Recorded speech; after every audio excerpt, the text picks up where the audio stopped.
பசங்களை நீங்கள் ஸ்கூலில் சேர்த்துட்டு அதான் ஸ்கூலில் சேர்த்துட்டோமேன்னு நாம் வீட்டில் சும்மாவா இருக்கோம்? இல்ல.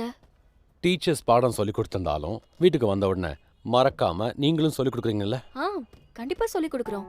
படிக்கிற பாடத்தை மட்டும் மறக்காமல் சொல்லிக் கொடுக்குற நாம நம்மளை படைச்ச கர்த்தருடைய ஞானத்தை சொல்லிக் கொடுக்க மறந்துடுறோம்ல? கேட்டால் நேரம் இல்லைன்னு சொல்லிடுறோம். இப்படி இருக்கும்போது பிள்ளைங்க எப்படி கற்றுக்குவாங்க?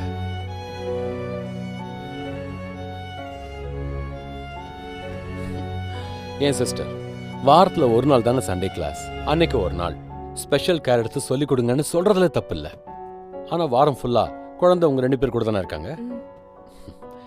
நீங்கள் ஸ்பெஷல் கேர்லாம் எடுக்க வேண்டாம், ஜஸ்ட் கேர் பண்ணாலே போதுமே.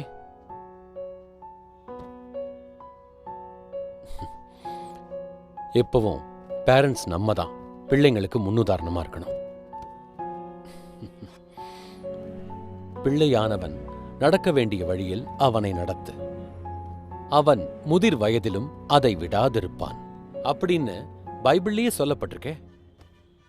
அந்த பொறுப்புல இருக்கிற நீங்க அதை உணராம இருந்தா எப்படி? நல்லா திங்கிறதுக்கும் விளையாடுறதுக்கும் மட்டும் தாண்டி நீ லாய்க்கே, வேற எதுக்கும் லாய்க்கு இல்ல. முன்னெல்லாம் ஹாஸ்டல்ல சேர்த்து விட்டா நீ சரிப்பட்டு வருவ.